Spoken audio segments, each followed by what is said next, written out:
पिछले कुछ दिनों से बांग्लादेश में हिंदुओं पर हो रहे अत्याचार के बाद बांग्लादेशी पुलिस ने बांग्लादेश इस्कॉन के चिन्मय दास बाबा जी को गिरफ्तार कर लिया है। हुगली जिले में मंगलवार को दोपहर शिवंकर पाल के आह्वान पर सनातनी हिंदू समाज ने मठ, मंदिरों और हिंदू समाज पर जिहादियों के अत्याचार के खिलाफ विरोध मार्च और सभा आयोजित की। हुगली जिले का हृदय चुनचुरा घड़ी जंक्शन पर लगभग 5000 सनातन हिंदू विभिन्न संत चुनचुरा में हुगली मोड़ पर एकत्रित हुए। एक बैठक करने के बाद मीडिया से मुखातिब होते हुए संदीप चक्रवर्ती ने कहा कि अगर चिन्मय दास को रिहा नहीं किया गया और हिंदुओं पर इस तरह से अत्याचार जारी रहे तो ये विरोध जारी रहेगा। रैली बड़ी होगी। यदि अल्पसंख्यक मुसलमानों ने हथियारों को इस्तेमाल कर हिंदुओं पर अत्याचार किया तो हिंदू चुप नहीं बैठेगा। जिहादियों को चेतावनी देते हुए कहा कि सभी हिंदू भाई बहनों के हाथों में औजार है और वे एक साथ मिलकर आंदोलन लड़ते रहेंगे।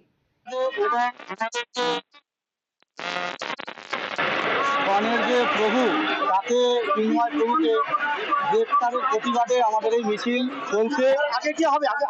এই মিছিল আমরা ভবিষ্যতে আরো বড় করব যদি আমাদের চিন্ময় প্রভুর যদি না ছাড়ে চিন্ময় প্রভুকে, তাহলে আমরা এই মিছিল আরো বড় থেকে বড় করব এবং বাংলাদেশি সংখ্যা গুরুদের আমরা মানে তাদেরকে চোখে চোখ রেখে বলছি, আপনারা যদি মনে করেন যে হিন্দুদের ওপরে এরকম পাশবিক অত্যাচার করে বেঁচে যাবেন, অবশ্যই বাঁচবেন না। কারণ আপনাদের কাছে যদি হাতিয়ার থাকে, আমাদের কাছেও হাতিয়ার আছে। সেটা হচ্ছে আমরা হিন্দু ভাই বোনের যে জোর, সেই জোর আমরা অবশ্যই রাখি বুকে, সেই জোর রেখে আমরা চলছি।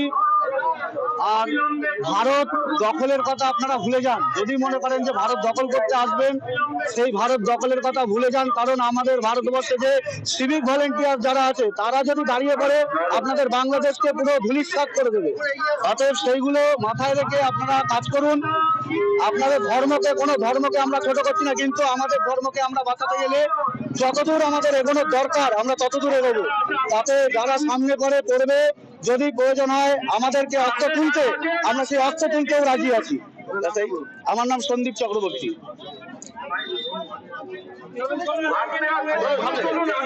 আমি হচ্ছে পেয়ারা বাগান জগন্নাথ বাড়ির প্রধান।